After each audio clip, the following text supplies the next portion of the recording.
everybody. Sorry we're a little bit late today. It's my fault. The postman came to the door with a parcel and I had to sign for it and everything. And I didn't actually get into studio till 30 seconds before we were going live. So, yes, apologies for that. It's been hectic. Where does everybody want it? We were up. I'll accept your apology. Oh, says you. I could tell some stories. So, yeah, basically, welcome to the video Q&A live stream. So at the end of the day, what we do is on the first Wednesday of every month from 1 until whenever we finish, we do our video live stream, which is our Q&A session. And what we do is we tend to have a little chat about something that, well, is interesting in the video world. And today we're going to talk about editing software. Yeah. Yeah, so I remember a bit more than usual. You up? I may talk a little bit more than usual. Yeah, I know. You can't shut him up when you talk about editing. I actually remember back when we started in 2011, sorry, when we started the Clockwork Eye Video Productions, and we were using Adobe Premiere CS4, I think it was at the time. Yeah.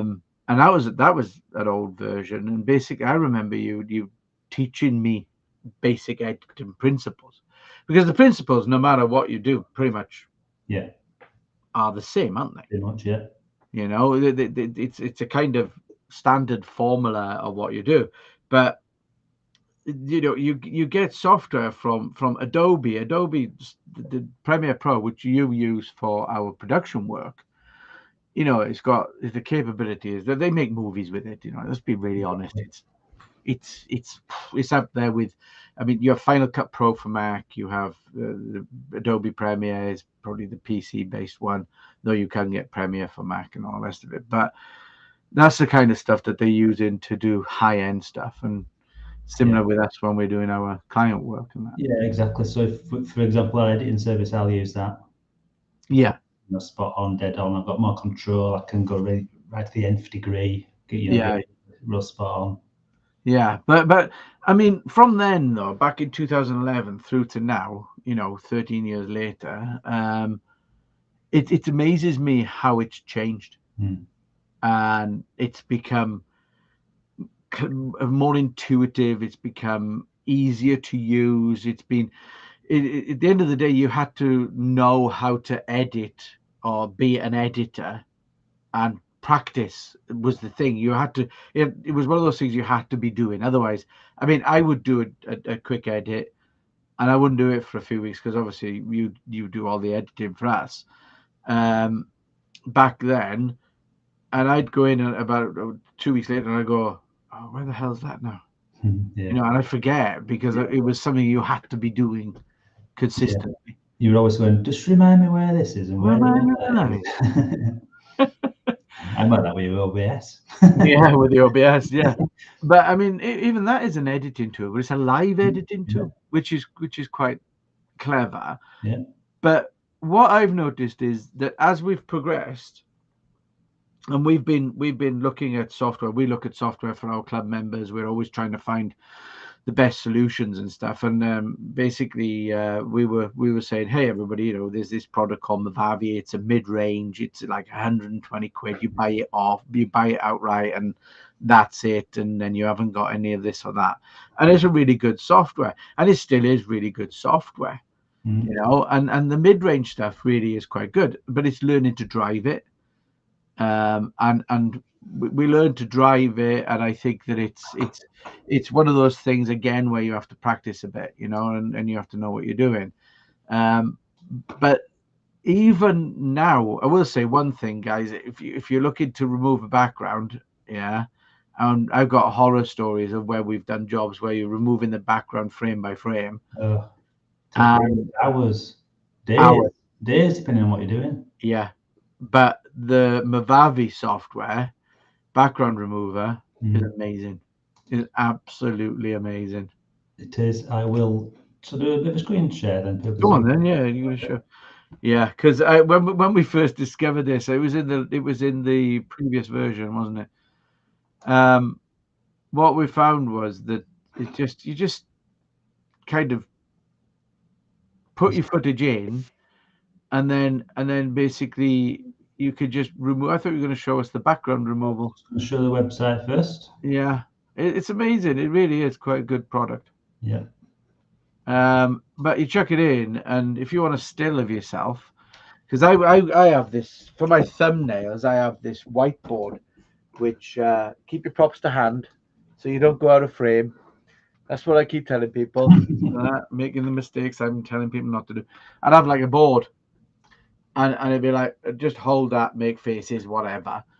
And then I'd remove background, and I have the board, and then I could put whatever text I want on the board. And then basically that's my kind of thumbnail. It really jazzes it up because it helps to have a person in a thumbnail. You know, Show again. like that. So it helps to have a person in the thumbnail as well as good text and stuff because people buy from people and all that. But before that, I was taking the screenshot, putting it into like Paint 3D or whatever, removing the background that way, and then doing it, and it was or using Photo, Canva, that kind of thing. But chucking it into Movavi, and I just went remove background, and it went boom, done. Yeah. So you can see there the layering of the edit. Yeah, and what we'll do, we're going to quickly show that. So this is the mid-range, isn't it? So you pay for this, but it's a nice mid-range. It's nice and intuitive as well, isn't it? For example, like say for example, you want to do some titles, go in here, and they've got they've got lots of templates already for you. Yeah. And if you're unsure what they like, you just click on one. Yeah. And plays it for you, what it will look like. Then you just obviously change the text, change the color, put your own branding in there. So it's really intuitive. Where, like I said, the Premiere Pro, you do everything yourself, so you have to build it from scratch and stuff. Where this, if you're a bit of a beginner or intermediate, this is perfect. Yeah. I mean, even that, it looks complicated, but it's not as complicated as people think, because it literally is layering things. Exactly. You're layering stuff, and you want the text to be on top of the image, so you obviously put the text above the image. Yeah. So it really is. It's quite intuitive, like you say, and a lot of the stuff now, the animations and the stuff is built into it. Because going back, only to 2011 again, if you wanted text coming in and animating, you had to do that animation. You had to do that. You had to create that movement and do points, Whereas now you can go, right, I want animated text. I'll click that, put it into the timeline, type the text I want and how long I want it to be animated for. And it would do it. Nowadays it just does it. And I think that brings us onto free. Now we used to say to people, free, you get what you pay for. Okay, because quite simply, the free stuff was like Microsoft Movie Maker, if anybody can remember that. That kind of free element really was you could top, tail, cut, add a little bit of text. It really wasn't very clever. But now we don't know. iMovie as well for Macs, wasn't there? iMovie for Mac, yeah. I think it's iMovie for Mac. I think Windows Movie Maker is called something else now, isn't it? Windows Video Editor or something like that. Is it something Chimp, Video Chimp or something like that? Something like that. I forget myself because I just don't really go there. No, we don't. We've got what we actually use is Chimp. I think that's Chimp, something like that. Yeah, answers in the comments if you know that. Exactly. Excuse me. So basically, what we tend to use is we use Adobe. We do use Adobe, but for the high-end project stuff. Yeah. We both use Movavi because it's got some really good tools. One of the best tools with Movavi is the screen capture. I love that. It's so clean, precise. It'll do exactly as you want. That's fantastic. Yeah. But then when we talk about free, until recently, free was, you get what you pay for. However, now there's CapCut. There is. I will. And I'm using that, and I'm using the free version of CapCut. We're actually researching whether it's worth paying for because there is a paid version. So far, what we've found so far is that you get, yes, lots of extra toys, Yeah. but the basics are all there if you don't. Yeah. And it Lots of really is, you templates. get a lot more templates and stuff.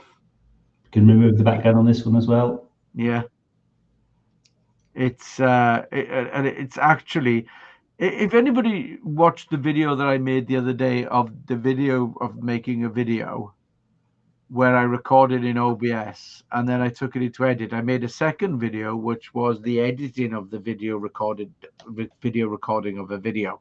Yeah. So essentially, I used CapCut for that. Yeah. I'm going to share my screen quickly. Yeah.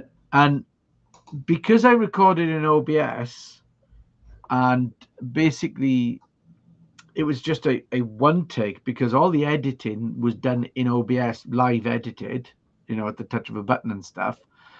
When I then put it into CapCut, and if you remember the screenshot that Mick just showed you with the layers and stuff, because I'd used OBS for a very simple edit, I literally brought that in and I put it on the timeline like so.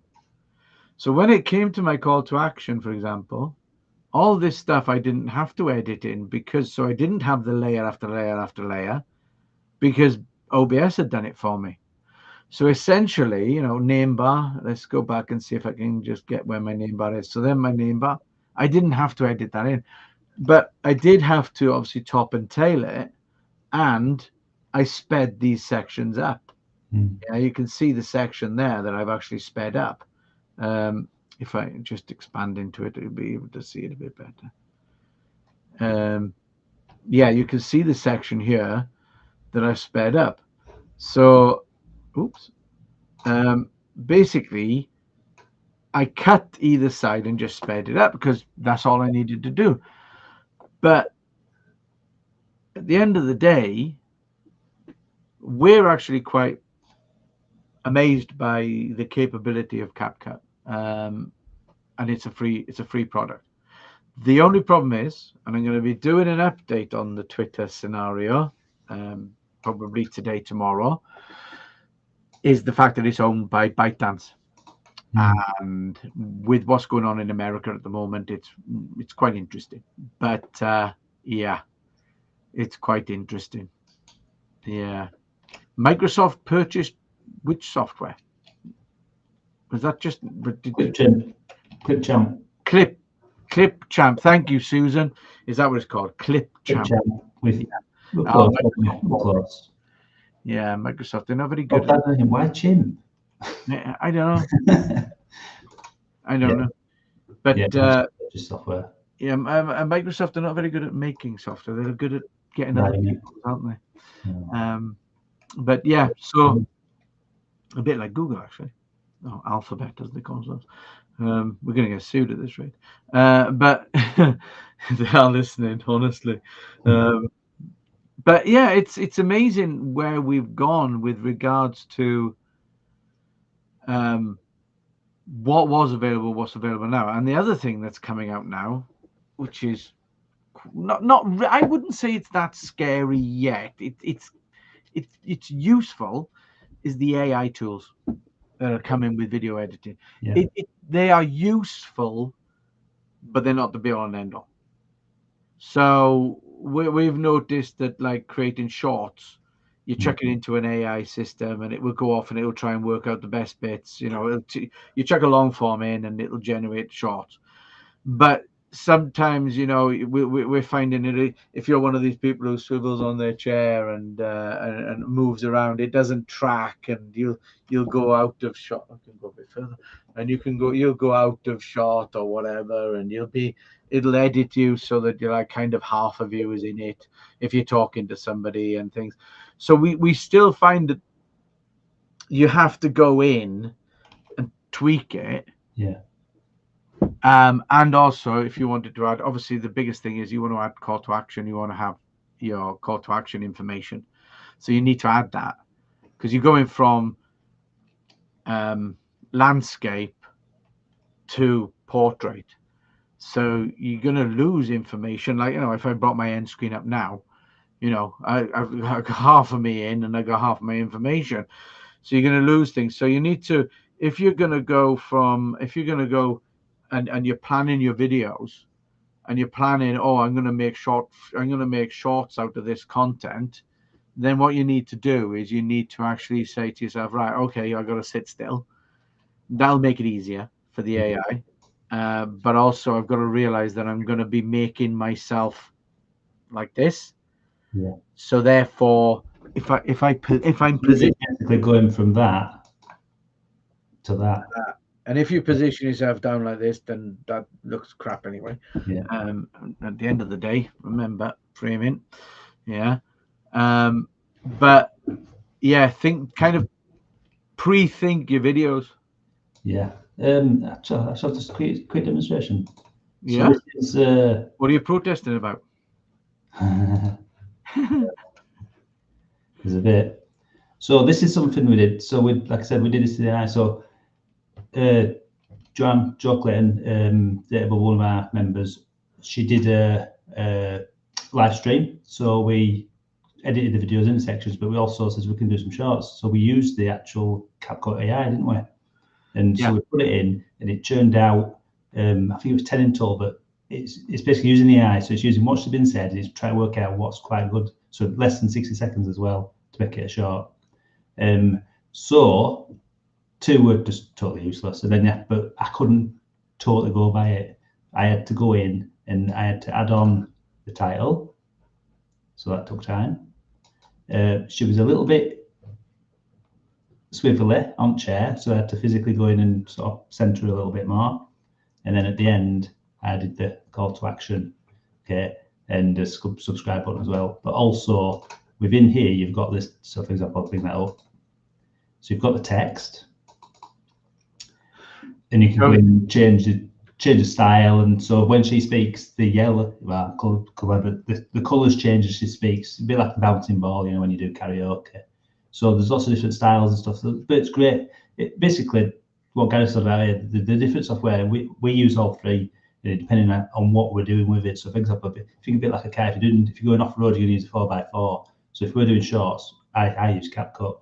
If I'm doing something quick where I need to get rid of backgrounds and things like that quite quick, and these quick turnaround, I'd use Mavavi. Mavavi, yeah. Because the other thing as well with these other ones, it's not as hard on the computer. You need quite a sophisticated computer that can churn out if you use Premiere. But anything sort of professional needs doing, it'll be Premiere for me. Yeah. It's funny, Joe just said, great shout out, thanks guys. And as you were going from those frames to frames, I was thinking, Joe, thank you for those thumbnails. she was pulling some right faces. Yeah, that's some good ones. There was some really good expressive. It's yeah. She said, yeah. Wiggly, that's the word. Wiggly. Yeah. Wiggly. And she said, yeah. She thanks you for the thumbnails or for the free frames there, Mick. It was good. So yeah.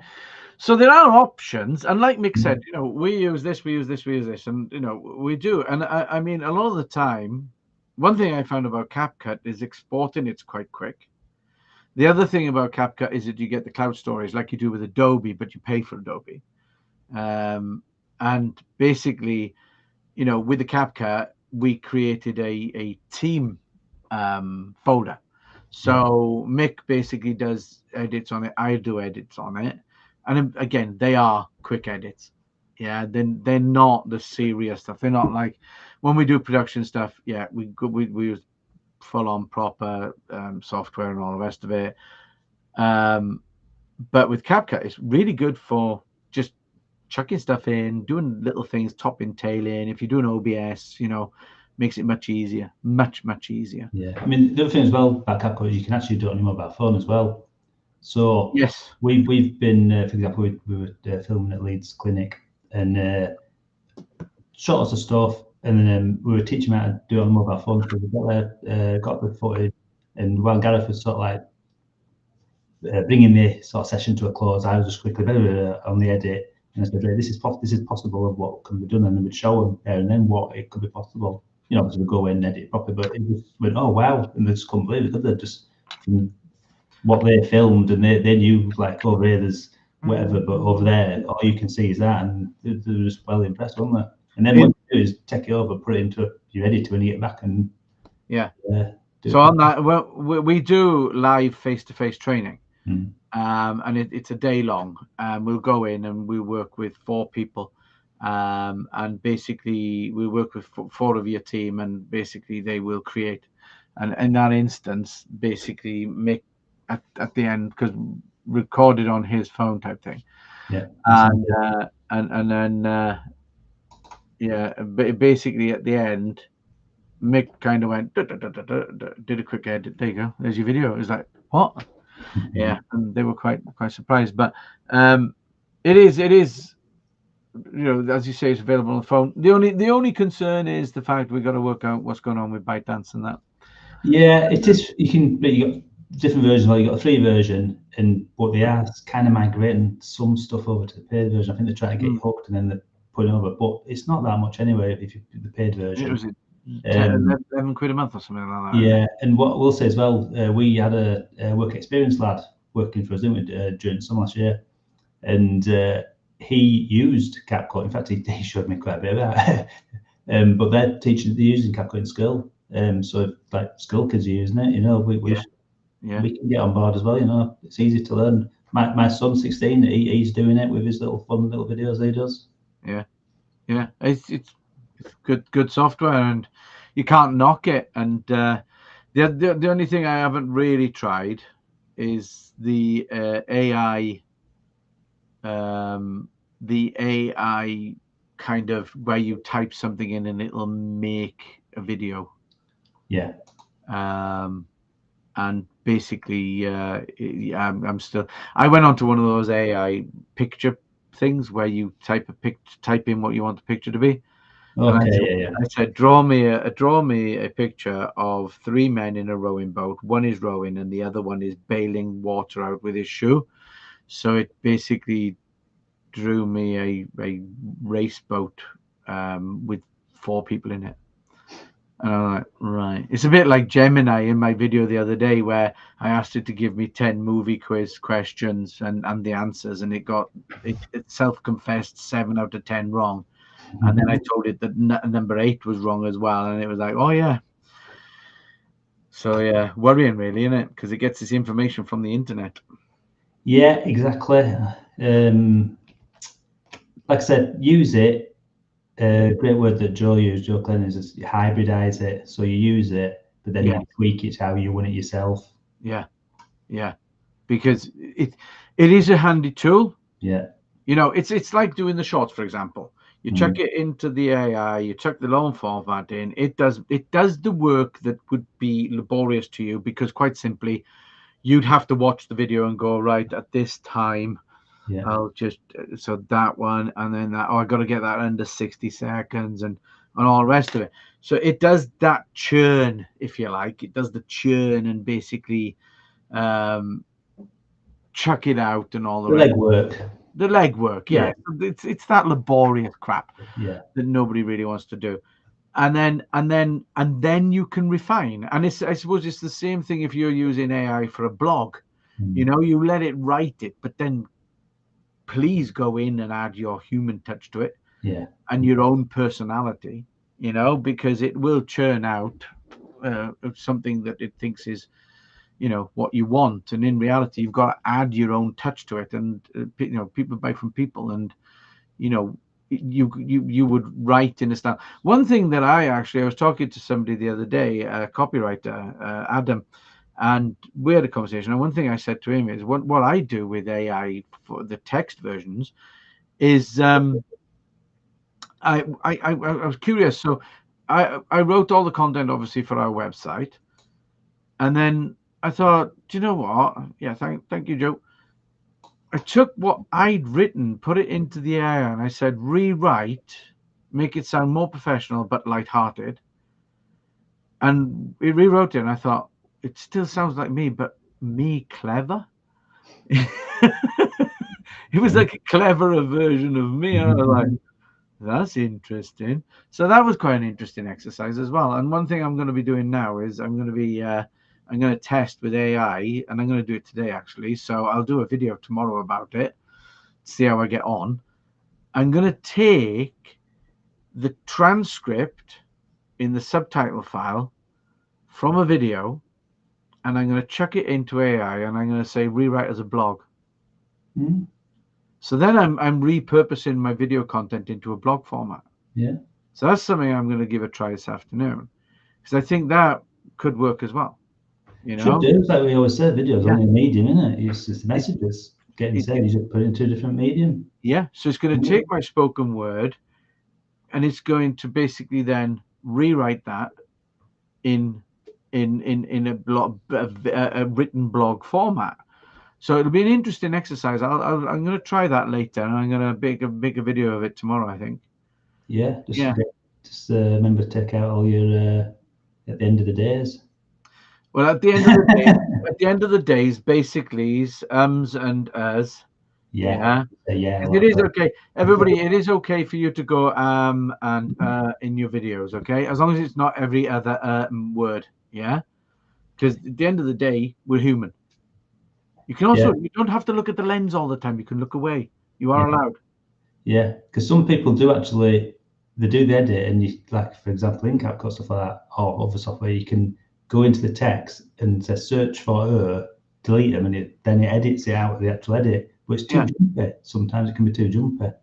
Well, what I do is if it's a short video, it's a quick video. We've gone way off editing now. I suppose we're editing subtitles now, but basically I go into it because like you bang it onto YouTube. YouTube creates a subtitle file for you anyway.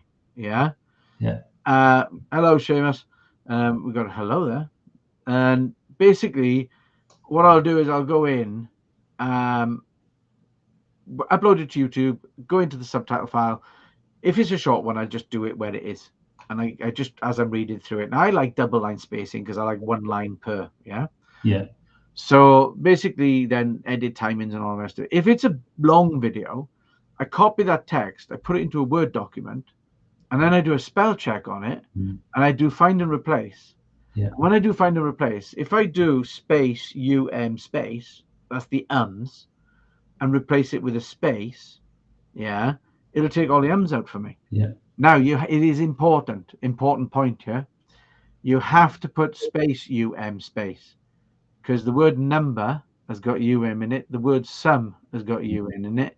And if you just replace uns with space, it'll say number. Yeah. Oh, no, it'll say number. Yeah. Yeah. So it'll basically take away the ums out of the words with uns in. Joe's got a bit of a recommendation here, says you can always humanize it. Humanize the copy. Yeah. Is that getting AI to correct AI though? Sounds That's like the it. question. So you do it with AI, you put it into another AI, and it'll make it human. Excuse me, I'm just getting. Sanjay is asking if they use AI in movies. No, he was. Well, yes, he was asking if they do use AI in movies. Well, yeah, I would suppose that they do. There's a lot now with AI. It's getting quite scary because now they're creating all these OnlyFans things and stuff. Oh, like deep fakes. Like deep fakes and stuff, and they are using that to create fake people who develop a fan base. So people are kind of following an AI bot, if you like, and because of the way that it works, if you're a real influencer and you arrange to have a meeting with somebody, or you arrange to have a one-to-one with somebody and all the rest of it, it's you can only meet them once. But with all this AI deepfake stuff, that bot can meet 10,000 people at the same time, can meet 1 million people at the same time, and have different conversations. It's used more in the pervin trade at the moment. You'd know. Hey? You'd know. Happy married life. No, also, that I've noticed as well, like, there's a lot of adverts, like say Facebook adverts, YouTube, where they've got, say, for example, Elon Musk, and it's got his voice in the image, but it's definitely not him. It won't be. It won't be putting advertising half the stuff that's on. Yeah, it's still, the voice stuff is still slightly off, but it'll get better, and that's the scary thing. It'll get better, you know. But yeah, so do they use it in movies? It wouldn't surprise me. Yeah. Obviously CGI is unless you've watched Expendables 4. I mean, some of the films lately, half the scripts sound like they've been flipping AI. Yeah, I watched Expendables 4 the other day, and they must have spent the budget on what's her name, Fox, whatever her name is, I can't remember. Hey, Megan Fox's bloody makeup department. I think they spent the CGI budget on. You know, it was not very good, by the way. By the way, this isn't a movie critique thing. No, it was crap. Megan Fox, thank you. Yeah. Somebody says I'm halfway. I'm not quite sure what it means by that. Halfway. I don't know what he means by that either. Is he coming round? Halfway AI, halfway human, maybe half and half. Yeah. Well, Joe said yes to her. You know, when we said, "Is it using AI to create to correct AI?" and she said yes. So, but there we are. So, anybody got any questions about making videos? Anybody got anything? Any questions on anything? Because otherwise, we'll wrap up and we'll call it a day and we'll bugger off. Yeah. Yeah. So we're waiting for questions.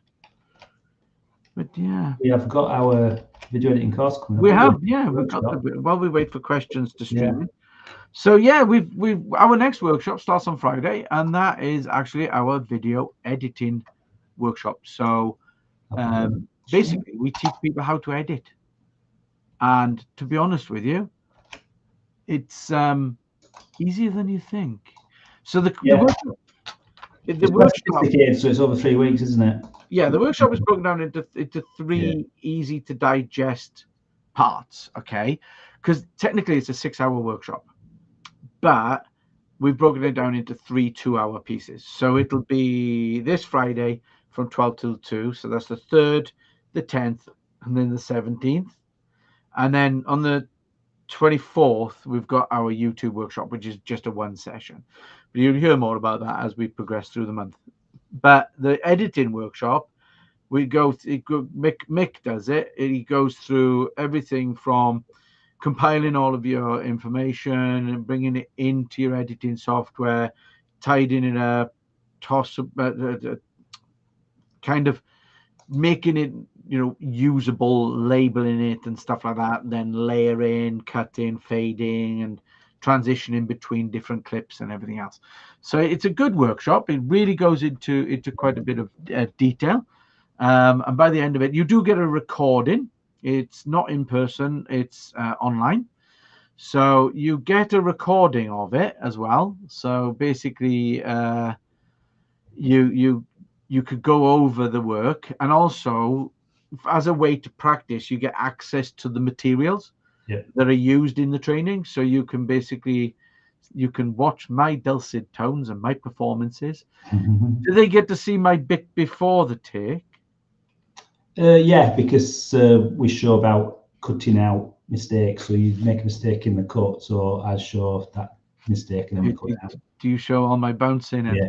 So basically what we do is, the first one is like what's possible, what we can do, show the tools. And the second week we actually start from scratch and build up an actual edit from start to finish. And then that's the second week. And then the third week we come back and we tart it up by adding effects, things like that. Correcting things, the audio, bringing audio and things like that. You're not answering my question. Do they get to see me go? Potentially, I can't remember that take. Okay. It was very hard. I had to trim it down because there was a lot of you were swearing. that footage is when I was fatter. All right. I want new footage. All right. So Jo has said she can't make this one. Can we tell? Yes, we run 2 workshops a month every month. This month, May is going to be editing on YouTube. And then next month is going to be in June. We're going to do creating videos with your phone and OBS. and then we'll be back to July. We'll be back to editing. So in July we'll be redoing the editing on YouTube. So yes, they're every other month, and basically we do 2 workshops a month, like I say. So you can learn how to create your own videos, and also we've got the Video Creators Club as well, which helps people with support. So people, yeah, if you remember, you get the phone one free, don't you? Yes, so members get support, so they can call us up with any problems, and then basically Sanjay says, "Why is it not free? Because we have to eat." Oh, is that okay? Yeah. We do need to eat to survive. It's part of living. And you can't pay £150. It's £250 for the editing workshop, Sanjay. I hate to upset you even more. So basically, members get support. Hey, Sanjay, if you become a member, you get 50% off the workshops. Okay, so, and he could cook for us. It would cost you more in food to feed me. So yes, so members get support, ongoing support. They get a library of tutorials. They get monthly creators meeting, and also access to the workshops. The workshops, they get 50% off, except for the creating videos with your phone, which is free to all members. So yeah, that's our plug. And I will just pull that into the. Sanjay says he's saving up for a phone, Mick. Yeah, just so people know, Sanjay is a student at Shipley College. Yeah, you just we met when we did a talk with him. We're not being cruel to him. We're not being cruel to him, and he's actually making films now, which is actually quite cool. And he sent us one the other week, which was really good. Yes, brilliant to see that. Yeah, good to see. Get it done. That's what I say. Yeah. This time next year, you'll wish you started today. Okay, I'll leave you with that. Okay. Is that it, Mick? Yeah, brilliant. Just one thing, just for you. You're doing that. I'm doing a webinar. Yeah. Webinar on the 15th. Webinar on the 15th from 12 to about 12:30. I don't think it'll run much after that. But I put it down as half an hour. If it goes over a little bit, it goes over a little bit. I was inspired by Joe to do a webinar, and I'm going to do it on camera confidence and presenting skills. So getting confident in front of the camera and learning how to present, really. So that's going to be good. That's a free webinar. You can book on using the link. Have you got the link? Oh, you got it there. Yeah. So you could go along to there. The booking link is in the LinkedIn thing, the LinkedIn listing. And yeah, feel free to book on to get to the Zoom link, and then come along, and then we'll go through camera confidence and presenting. All right. Yes. Just one other thing is the about us chat about food, isn't there? With Kay from Yorkshire Food. Yes. So I've forgotten the date for that. Our chat about series. We've got our chat about with Kay, which is a chat about food. Okay. Yeah, but we'll promote that. Sounds good though. Looks like Sanjay's booked on for the 1st of May 2025, which is see you in a year. Yeah, see you in a year's time. So that's it. Anyway, that's it. We're waffling now. Whatever you do, don't waffle, right? No, so get to the point. Stop. Get to the bloody point. Stop talking, talking crap. Yeah. So I'm going to play us out. So it's goodbye from me. Yeah, goodbye from me as well. But if you've got any questions about it, you want to get in touch with us later on, get in touch. We're glad to help. All right. Cheers then. See you later. Ta-da.